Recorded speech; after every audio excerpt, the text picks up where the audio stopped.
Honorable Asamblea, doy la bienvenida a la señora Alejandra Ancheita Pagasa. Le expreso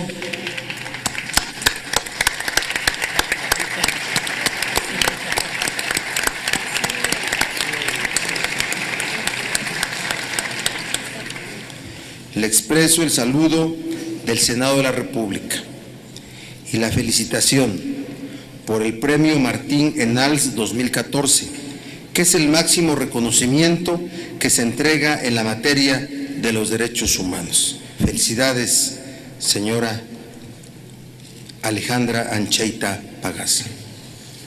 Saludo también la presencia de sus gentiles familiares que la acompañan en esta visita al Senado de la República. Felicidades a ustedes.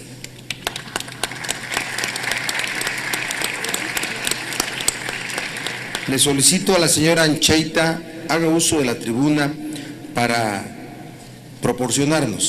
darnos un mensaje a la Asamblea. Por favor, señora.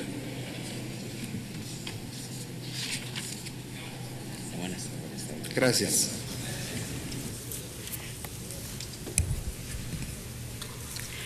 Buenas tardes a todos y a todas.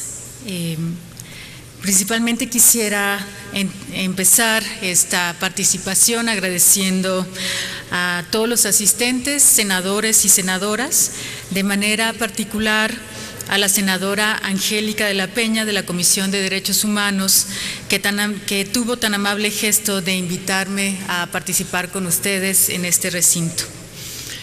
Mi nombre es Alejandra Ancheita, soy abogada y defensora de derechos humanos, directora del Proyecto de Derechos Económicos, Sociales y Culturales, organización no gubernamental de 10 años de trabajo en la defensa de los derechos económicos, sociales y culturales de comunidades indígenas, comunidades ejidales, comunidades de bienes comunales y de colectivos de trabajadores y trabajadoras que han visto afectado sus derechos humanos.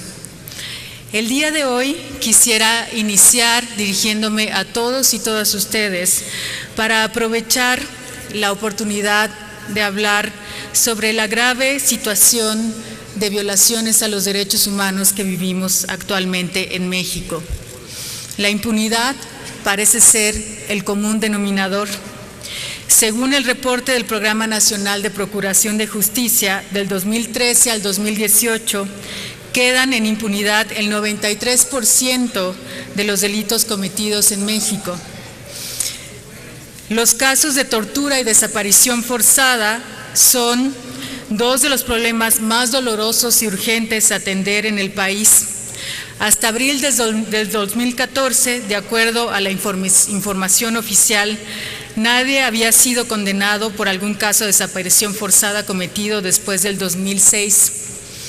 El caso de los 43 estudiantes de la Normal Rural de Ayotzinapa desaparecidos y el caso de Tlatlaya ilustran claramente que hay una necesidad apremiante de atender estas problemáticas.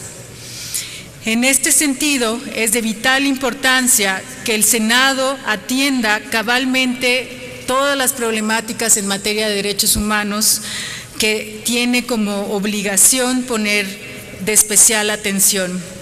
En su agenda, el Senado ha planteado 3 temas que quisiera rescatar por su relevancia para el trabajo que realizamos en la sociedad civil, pero principalmente en la defensa de los derechos económicos, sociales y culturales. El primero es el tema de la migración. El segundo es la protección de defensores y defensoras de derechos humanos y periodistas. Y el tercero es la atención que el propio Senado ha puesto sobre las diversas reformas estructurales que se han impulsado en los últimos años. Vemos con interés que desde el Senado el tema de la migración, sobre todo en el tema de los niños migrantes y la situación de los migrantes centroamericanos, ha sido de su interés. Sin embargo, es importante también visibilizar la problemática de los trabajadores temporales, mexicanos y mexicanas que viajan cada año a Estados Unidos con las visas H-2A y H-2B. En este tema, PRODESC ha trabajado concretamente con el Gobierno federal a través de la Secretaría de Relaciones Exteriores y la Secretaría del Trabajo y Previsión Social, pero en el cual también quisiéramos trabajar con el Senado para atender la problemática específica que enfrentan los trabajadores y trabajadoras temporales, principalmente la problemática relacionada con los abusos, fraudes durante el reclutamiento y la violación a sus derechos humanos laborales. La situación de los trabajadores que laboran en México también requiere principal atención. Como muestra está el reciente caso de los jornaleros de San Quintín en Baja California. Decenas de miles de jornaleros con condiciones deplorables en derechos humanos y derechos laborales se han organizado para exigir mejoras de trabajo.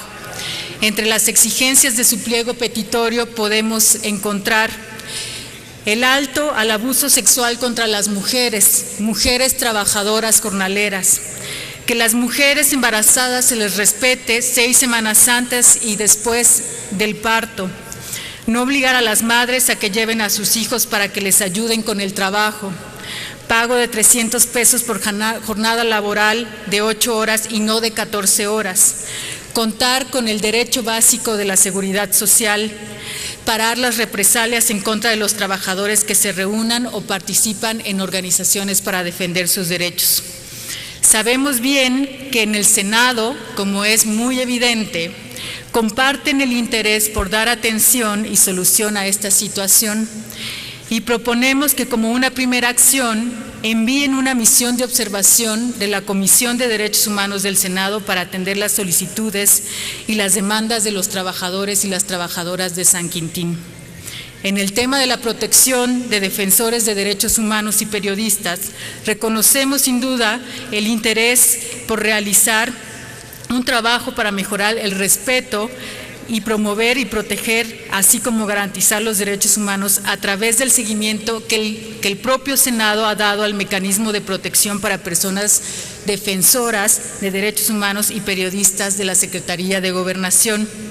Celebramos que el Senado está visibilizando el riesgo que corren los periodistas y comunicadores, así como el respeto de sus derechos civiles y políticos, principalmente el derecho a la libertad de expresión, pero también exhortamos a no perder de vista el riesgo que corren los defensores y defensoras de derechos humanos. De manera particular, las mujeres defensoras de derechos humanos corremos riesgos muy específicos que se tienen que atender de manera integral. Cabe destacar que según la documentación que ha realizado la Red Nacional de Defensoras de Derechos Humanos en México, solo en el 2013 se documentaron 242 ataques a mujeres defensoras de derechos humanos, de los cuales el 95% están a la fecha en impunidad. En lo relativo a las reformas estructurales, observamos también con beneplácito el interés que tiene el Senado de dar atención efectiva a los efectos negativos del desarrollo, principalmente de proyectos energéticos que no toman en cuenta a las comunidades ni al entorno donde se pretenden implantar dichos proyectos. Sin embargo, vemos con preocupación algunos intentos de regresar en la defensa de los derechos económicos, sociales y culturales. Un ejemplo muy específico es la iniciativa de la Ley General de Aguas, que desde la perspectiva de las organizaciones de defensa de derechos humanos carece de varios criterios fundamentales que los derechos humanos establecen, como el acceso al agua y saneamiento, que es uno de los elementos fundamentales para una vida digna. En este proceso es importantísimo que se dé la participación de la sociedad civil y, como lo recomendó la propia Comisión Nacional de Derechos Humanos, se debe incluir un debate público, objetivo, plural e informado que dé voz y espacio a todas las partes interesadas. En el mismo tenor, tras la aprobación de la reforma energética, es necesario poner sobre la mesa el tema de la consulta a los pueblos indígenas sobre megaproyectos. PRODESC forma parte de la misión de observación con la organización Poder Código DH y Brigadas de Paz Internacional sobre la consulta que se está realizando actualmente en el Istmo de Tehuantepec, en el estado de Oaxaca, para dar cabida a la construcción del proyecto de la empresa eólica del sur en el municipio de Juchitán. De acuerdo a los reportes que hemos publicado desde Prodesc, se han identificado graves violaciones a los principios establecidos en el Convenio 169 de la Organización Internacional del Trabajo, principalmente el carácter libre, previo e informado, culturalmente adecuado y de buena fe que deben prevalecer en todas las consultas. En particular, preocupa la serie de amenazas, intimidaciones y hostigamientos que han sufrido integrantes de la comunidad zapoteca, específicamente quienes pertenecen a la Asamblea Popular del Pueblo Juchiteco y a la Asamblea de los Pueblos Indígenas del Istmo de Tehuantepec en defensa de la tierra y el territorio, quienes han hecho pública su posición crítica ante la manera en cómo se va desarrollando el proceso de consulta impulsado por el Gobierno federal y el Gobierno del Estado de Oaxaca. Hoy más que nunca se hace urgente la actuación efectiva, integral y bajo la obligación de respetar, proteger y garantizar los derechos humanos en el país. El Senado tiene la oportunidad histórica de trabajar por el bien común en el país. Esto lo podrá hacer si y solo si se compromete a la escucha y al trabajo en conjunto, no solo con la sociedad civil, pero también con los colectivos de trabajadores y trabajadoras y las comunidades indígenas, ejidales y de bienes comunales, que son quienes detentan el desarrollo real y cotidiano de los derechos humanos en este país. Muchísimas gracias a todos. Muchísimas gracias.